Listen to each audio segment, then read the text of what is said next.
Vamos a arrancar. Bueno, bien. Bueno, la idea de hoy, vamos a arrancar, digamos, un poquito con lo que dejamos el otro día, y que es un punto importante que generalmente, no digo todos, pero es un punto que a veces parece fácil, pero después me doy cuenta que tiene algún tipo de traba en el tema del armado, ¿sí? ¿En qué es lo que estoy diciendo? ¿Sí? Nosotros habíamos visto la clase pasada, habíamos dicho que, por ejemplo, si nosotros teníamos que hacer un análisis, por ejemplo, de una toma de 30 valores, por ejemplo, 30 datos,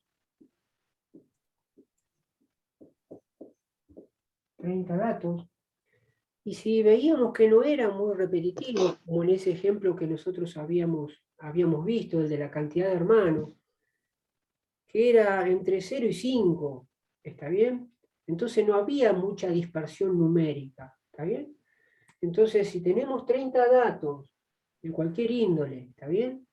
De edad, de, bueno, la cantidad de hermanos, o de otro contexto, otro escenario, donde la variable no tenga mucha dispersión en cuanto a sus valores, uno puede hacer una tablita, digamos, sencilla, donde uno ponía la variable y ponía, bueno, ¿cuál es la variable? Color de pelo, vamos a imaginar. De 30 datos, de 30 alumnos, quise analizar el color de pelo que tienen mis alumnos. Entonces, no pasa de, digamos, color de pelo, tengo rubio, no sé, morocho, pelirrojo, pero lo que voy es, son 3 o 4 cambios, digamos, que puede haber, ¿está bien? Rubio, morocho, pelirrojo, qué sé yo, pelo negro, pero de ahí no sale, no hay más. Entonces, cuando vos tenés esta cantidad de datos, vos podés poner, bueno, del pelo rubio de esos 30 datos, hay 5, acá hay 10, vamos a suponer, acá hay 7, y acá hay 8, creo que me da 30 con eso. 15, 7, 22 y 8, 30. ¿Está bien? Entonces, ¿qué decíamos nosotros? Bueno, a esta cantidad de repeticiones, justamente de este punto de la variable donde quiero analizar qué cantidad de alumnos tienen el pelo rubio, uno ponía la frecuencia, o sea, la cantidad de veces que se repite ese escenario. Entonces, ¿cómo lo analizamos? Acá le poníamos la F minúscula sub I, que lo simbolizábamos nosotros de esa manera, como que estamos en una columna de, que era frecuencia absoluta. Esto era frecuencia absoluta. ¿Está bien? Frecuencia absoluta. Y después uno podía decir, bueno, tengo la frecuencia absoluta, dijimos que nuestras tablas básicas estaban constituidas por una columna de la variable, otra de la cantidad de repeticiones, que era la frecuencia absoluta. Después apareció una F mayúscula sub I, que era frecuencia absoluta acumulada, que copiaba el primer número, después bajaba así en diagonal y sumaba 5 más 10, 15, 15 más 7, 22, 22 más 8 me daba 30, y este número final me daba a entender que no me perdí ninguno de los datos, porque son 30 datos iniciales, yo tengo acá en la tabla, tiene que estar plasmado esos 30 datos. Después que venía una n minúscula sub i, que era la frecuencia relativa, que era una parte donde de alguna manera quería ver este número de frecuencia absoluta, esa cantidad de repeticiones que aparecía acá, qué porcentaje representaba con la cantidad total de datos analizados o seleccionados, ¿está bien? Entonces lo que acá tenemos que ver cuánto representaba ese 5 con respecto a 30, y acá aparecía un valor en porcentaje. ¿Está bien? Y después en la última columna apareció una N mayúscula sub I, voy a poner por acá abajo, N mayúscula sub I. No lo pongo acá porque apareció ahí, como que me fui muy allá y está ahí luz, ahí, perdón. Y esto simbolizaba la N mayúscula sub I, era la frecuencia relativa acumulada. que hace la misma filosofía que entre estos dos parámetros, entre frecuencia absoluta y frecuencia absoluta acumulada, bueno, estos trabajan de la misma manera. Si yo acá tengo, vamos a suponer, un 6%, porque toda esta columna es en porcentaje, un 12 y un 15, vamos a suponer, bueno, acá poníamos primero el 6, de esta manera, en forma cruzada sumamos 6 más 12 me tira 18, todo en por ciento, ¿no? 18 más 15, tanto, me daba, no sé, 18 más 15, 33. Y así hasta llegar un 100%, ¿está bien? ¿Se acuerdan de eso? ¿Verdad? Era la tabla básica con que arrancamos nuestro análisis. ¿Sí? Sí. Entonces eran 5 columnas básicas. Pero ¿qué pasa? Obviamente, no siempre los datos que vamos a tener que analizar van a ser de estas características donde la variable, por ejemplo en este caso que era el color de pelo de los alumnos, fuese solamente distribuida directamente en 4 filas nada más. Vamos a encontrar directamente, por ejemplo, lo que les decía yo, por ejemplo, si yo quiero analizar la altura de los alumnos, y ya no, se me va a hacer difícil que de 30 datos tenga 4 alturas específicas, donde acá si yo tengo, bueno, los alumnos de esos 30, la mayoría tiene 1,80 m, otro 1,65 m, otro tiene 1,60 m y 1,30 m, vamos a poner. Y no es que acá 1,80 m va a haber 5, de 1,65 m va a haber 10 y así, porque así estaría lindo. Pero nosotros sabemos en la realidad que de 30 datos, que si yo tengo que medir la altura, tomar la altura de 30 alumnos, y estos valores, estos 30 valores van a ser muy dispersos. No los voy a poder concentrar en 4 filas. Así, tomando esta tabla básica, ¿no?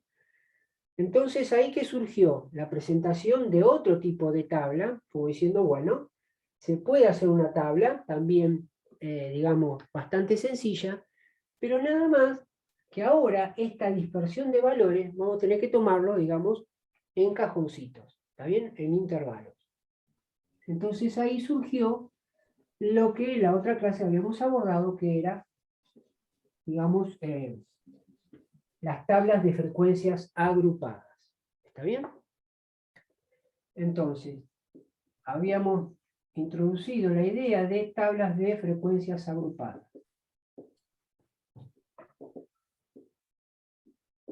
Que de alguna manera, estos tipos de tablas nos van a ayudar a poder, digamos, de alguna manera, poder hacer una tabla, dentro de todo, bastante leíble, digamos, poder observar mejor, ¿sí? Cambiando ciertas cosas. Entonces, ¿en qué consisten estas tablas de frecuencia agrupada? Habíamos dicho que si tenemos, por ejemplo, diferentes valores,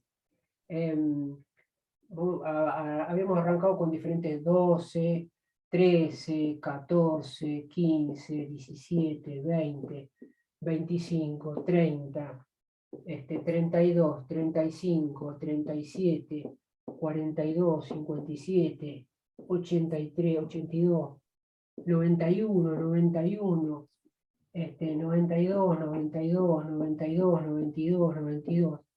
Si tenemos todos estos números y nosotros tenemos que hacer una tabla como la que estamos acostumbrados a hacer, fíjense que como los números son totalmente dispersos, tendremos que hacer una columna bien larga de varias filas, donde en cada fila aparezca el número 12 y ver cuántas veces se aparecen repetidos en la toma de estos datos. ¿Está bien? Después que vendrá el 13 y tendremos que contabilizar cuántas veces se repite el 13 y así. Entonces, eso nos llevaría a armar una tabla muy, digamos, engorrosa y no podríamos llevar, digamos, esto a analizarlo bien. Entonces surgió la idea de tablas de frecuencias agrupadas. ¿En qué consiste eso? Bueno, lo que consiste, por ejemplo, es de, digamos, tomar, ¿está bien? Vamos a suponer que tenemos, a ver, 4, acá le ponemos un 30, 5, 91, tengo 9 datos. Ah, me falta uno acá. Bueno. vamos por el 91, 93, 97, 98, 98 y 98. Vamos a suponer que tenemos 30 datos. ¿Está bien? Entonces, ¿en qué consistía? Nosotros dijimos, bueno, nosotros vamos a hacer una tabla de frecuencia agrupada, viendo que esta cantidad de números es muy dispersa. Entonces, ¿en qué consiste? Bueno, la idea es hacer una tabla, donde en la primera columna nosotros poníamos la variable,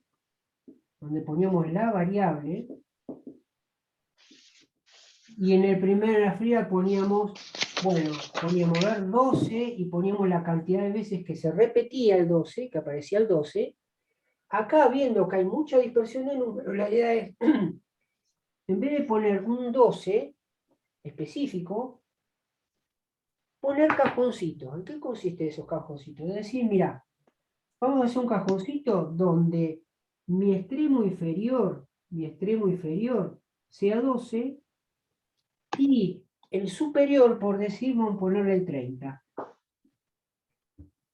¿Y en qué consiste? Bueno, un cajoncito que tiene como límite inferior 12 y como límite superior 30. Entonces, te digo, mira, contabilizá de todos esos datos y la cantidad de números que estén dentro entre el 12 y el 30, la cantidad de números pones acá, al costadito. Es como buscar una repetición de valores, pero dispersos. No, quédate tranquilo. Dentro de estos parámetros. ¿Está bien? Ejemplo, si yo tengo que poner acá un cajoncito entre el límite inferior 12 y el límite superior 30, bueno, voy a ver, tengo 12, 13, 14, 15, 17, 20, 25, 30. O sea que hasta acá debería ir. Entonces tengo toda esta chorrera de números que contarlos. ¿Está bien? Entonces yo pondría 1, 2, 3, 4, 5, 6, 7, 8. Y yo acá tendría que poner 8 números. Y ahora va a decir, profesor, pero acá sí es frecuencia acumulada, que dijimos que acá poníamos la cantidad de veces que se repetía un número. Acá va a tener de fondo la misma filosofía, nada más que esta repetición va a tener en cuenta la cantidad de números que entran en ese cajoncito con estos límites. ¿Está bien? Claro. ¿Estamos? Entonces, habíamos dicho que íbamos a armar esta tabla y habíamos presentado la clase pasada una tabla de este estilo. ¿Está bien? Entonces, ¿cómo hacíamos? Vamos de vuelta. Para armar este tipo de tablas, mutenme los micrófonos, por favor, si no los otros chicos no. Vamos a suponer que tenemos estos números. Entonces nosotros decíamos, bueno, tenemos estos números, tenemos 6, 3, 3, 3, 3, 3, 3, 3, y creo que tengo una guía. Me falta uno arriba. Vamos a poner 30. Ahí está. Son 30 números. ¿Está bien? Son 30 números. Entonces, perdonen, ¿eh? Entonces decimos, bueno, para hacer la tablita que yo les mostré recién, como un pedacito, esos cajoncitos, vamos a ver cómo se llegan a esos cajoncitos, ¿está bien? Entonces, para llegar a una tabla de frecuencias agrupadas, cuando estos números están muy dispersos, era de la siguiente manera. Entonces poníamos como paso 1, consistía en el cálculo del rango. ¿Está bien? Y vamos a calcular el rango. ¿Cuál es el cálculo del rango? ¿Qué consiste? Va con la letra R, se simboliza con la letra R, y es la diferencia entre el dato mayor menos el dato menor. Se pone generalmente X máximo menos el X mínimo. ¿Está bien? Entonces, ¿uno qué hace? Bueno, nosotros habíamos visto en la clase pasada un montón de números, digamos, todos distribuidos, ¿está bien? No estaban ordenados numéricamente, pero acá en este ejemplo que yo les traigo ahora, están ordenados, ¿está bien? De menor a mayor. Barriendo de izquierda hacia derecha y de arriba hacia abajo. Entonces, ¿cómo calculamos el rango? Bueno, el número mayor. ¿Cuál es el número mayor? nos vamos acá, como esto está todo ordenado, ¿sí? De menor a mayor, vemos que el número mayor es el número final, 98. Entonces ponemos acá el 98. Menos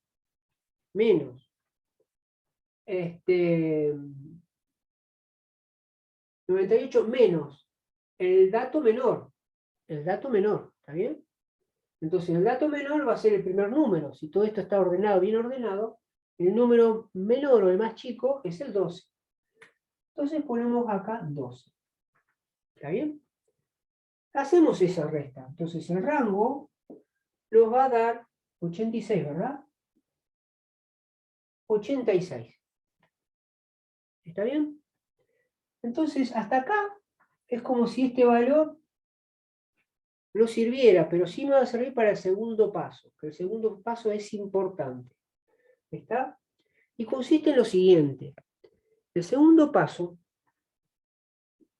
cuando uno aborda o quiere hacer una tabla, cuando uno tiene una plantilla de valores muy dispersos, nuestro segundo paso sería el cálculo de intervalos. Justamente esos cajoncitos de que yo recién estaba mostrando. Cálculo de intervalos. ¿Está? ¿En qué consiste? Bueno, son dos formulitas, donde el cálculo de intervalos se lo simboliza con la letra K. ¿Está bien? Entonces, la fórmula va a ser la siguiente. K va a ser igual a R, que es el rango, dividido un N minúscula, una N minúscula, ¿sí? Vamos a ponerlo de otra manera esa N, ¿sí? Donde acá nos tiene que dar un dato, un valor, de tal manera que nos tiene que dar un valor, y que este valor se encuentre entre 6 y 15. ¿Está bien? Entonces uno tiene que jugar con dos parámetros, como si fuesen dos fórmulas, por decirlo así. ¿Está bien? ¿En qué consiste? Bueno, acá yo tengo que calcular el valor de K, que es el cálculo de intervalos, y que tiene en cuenta el valor del rango, o sea, este valor que encontramos en el paso 1, ponerlo acá y empezar a inventar, ustedes, de alguna manera, ponerle un valor aquí en el denominador, de tal manera que esa división nos dé un valor acá entre 6 y 15. ¿Para qué? Para que ese valor esté dentro de esta condición, por decirlo así. ¿Está bien? Es como que dice, mira, vos hacés todo lo que vos quieras, pero acá tengo que tener un valor que esté entre 6 y 15, incluyendo el 6, incluyendo el 15. Por eso aparece menor o igual. ¿Está bien? ¿Estamos? Quiere decir que también lo tiene en cuenta el 6 y también lo tiene en cuenta el 15. ¿Cómo funcionaría esto? ¿Cómo funcionaría? Bueno, venimos acá y ponemos el número de rango, que va a ser 86. ¿Sí? Y ahora empiezo a poner acá, a poner algún tipo de valor, tal que acá me dé un valor entre 6 y 15. ¿Está bien? ¿Estamos? Entonces, bueno, tengo que calcular. Empiezo con la calculadora. Yo, como alumno, digo, bueno, Simplificando, profe, simplificando a fondo de una o arrimándose nomás. no, sí, arrimándose, digamos, entre 6 y 15, un valor. Acá tenemos que poner un valor, cosa que acá nos quede un 6 como mínimo. ¿Está Claro, bien? pero ya de entrada poder simplificando todo, digamos, a fondo, Claro, todo lo que más se pueda, para sacar el exacto. porcentaje, ¿no? Sí. Entonces vos agarrás el 86. Voy a decir, bueno, a ver, 86. ¿Por cuánto lo tengo que dividir? ¿Está bien? Tengo que ver cuál es el número ahí. ¿Está? Entonces empiezo. Acá pierdo un poquito de tiempo. Digo, a ver, yo como alumno, 86. Dividido 3, y yo pongo un 3 acá, Ya tengo 28,66, estoy lejos. Digo, bueno, agarro vuelta. 86 dividido 4. Me da 21,5. Me tiene que dar un número entero. ¿Está bien?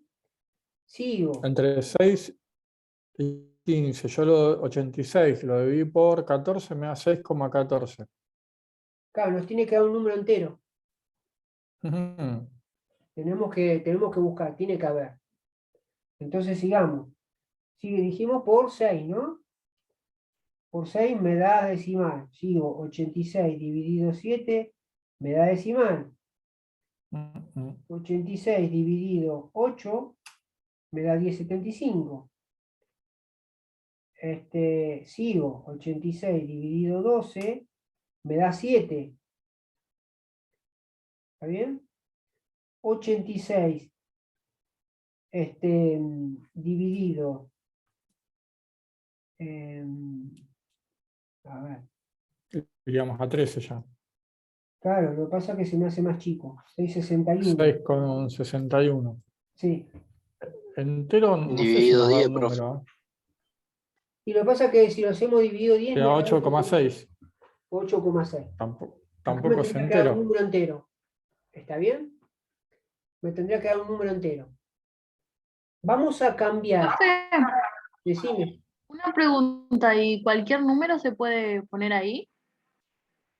Sí, cualquier número. Acá. El Pero 43 da un número entero, El 43 da un número entero. tiene que ser un número da entero. 2. Sí, pero te da 2. Y tiene que ser mayor o igual a 6 y menor o igual a 15. Ajá. No. Había Con el dicho 86, 7. Por eso yo preguntaba y como que... Con el 86 no nos está dando. Había dicho 7, ¿verdad? Está complicado, No, ¿no? 6. Está complicado. Bueno, vamos a cambiarlo esto. Vamos a cambiarlo. Ah, bueno, Ahora le voy ya a ahí nos hizo explicar. trampa. Puede No, no. fallar, puede fallar. Sí. No es que quise Está como hacer trampa, Tuzán. es que yo puedo explicarle algo acá que se lo pienso explicar después, porque si no voy a embarrar peor la cancha. Entonces vamos a hacer primero como que nos dan números simpáticos en el sentido de que si yo lo divido por algún número que pienso acá, me obtengo un número entero. Acá Número me entero. salió mal los cálculos y no me dio. ¿Está bien? Entonces Bueno. voy a cambiar lo siguiente, miren. Voy a poner un 12 acá y vamos a poner un 100 acá. ¿Sí? A ver, un 100, como último número, 120. Profe, ¿se lo puede dividir por un número con decimal? No, tiene que ser entero. Tiene que ser entero. ¿Está bien? Los dos tienen que ser enteros. Claro. 12 más. Ahí está. Vamos a poner acá un 108. Vamos a volver de vuelta para atrás, que nadie se me pierda. Vamos a imaginar de vuelta que el número de toda esta tanda de números, el primero es 12, y el número final más Perdón, grande quiere entrar Melissa. es 108, ¿eh? Y la puedo hacer, la había mandado hace 5 minutos. Pero Sí, ya ingresé, ¿Ya gracias. está? Ah, hola Meli. Hola. Ya está. Vamos a ponerlo acá, 132.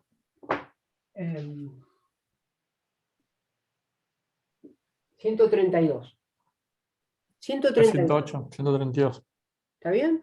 Vamos a suponer que el último valor es 132. Vamos a volver a hacer de vuelta los pasos. ¿Está bien? Entonces acá, nuestro número más grande es 132. ¿Me Ujú. siguen? ¿Me siguen Sí. todos? 132. Ahora nuestro número más chico, ¿quién va a ser? 12. 12. Ahora, si yo resto 132 menos 12, me va a dar acá 120. 120. 120. Bien. Muy bien. Calculamos el rango. Ahora vamos a calcular el cálculo, vamos a resolver el cálculo de intervalos. Acá nos dice que para calcular los intervalos te dice poneme el rango acá como numerador. Entonces ponemos el 120 que calculamos recién. Y ahora vamos a inventar un número ahí. 8 te da 15. ¿Cuál? Dividido 8. ¿Dividido 8? Bien. Como hace 10 también. Vamos a hacer uno. Ustedes dijeron ahí que 120 dividido 8 da 15. ¿Está Sí. bien? Bien. Mm. Entonces, vamos a poner acá las posibilidades. Uno. Una posibilidad es que el rango me da 15. Y este numerito n me da 8. ¿Está bien? Con este dato inventado, este valor inventado, y este número de intervalos calculado, son dos datos importantes que me van a servir para hacer la tabla. ¿Por qué? Porque este n, que de alguna manera no los presenté, pero habíamos visto en la clase pasada, que intuitivamente ustedes tienen que pensar un número de poner en el denominador, es el que me va a marcar el ancho del cajoncito. ¿Está bien? El ancho de cada intervalo. Ahora vamos a ver en qué consiste ese ancho. ¿Está bien? Pero me quiero detener acá, porque acá da la libertad de que otro alumno puede decir, bueno, pero está bien, con 8 me puede dar 15, pero si yo digo, por ejemplo, si acá yo pongo 10, 120 dividido 10 me da 12. Y este 12 entra dentro de esta condición, entre 6 y 15. Y entonces también sería posible, ¿verdad?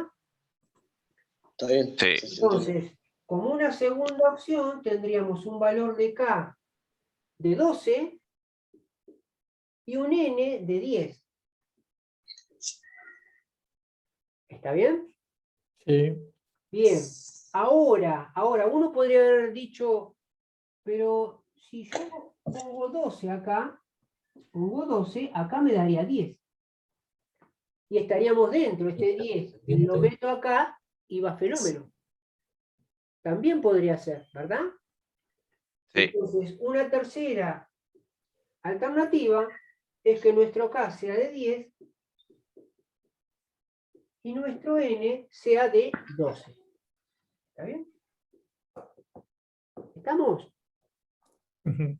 Entonces, bien, son tres ejemplos que nos dieron justo tres valores que nos tiraron acá que entran dentro de estos dos parámetros que tenemos como condicional.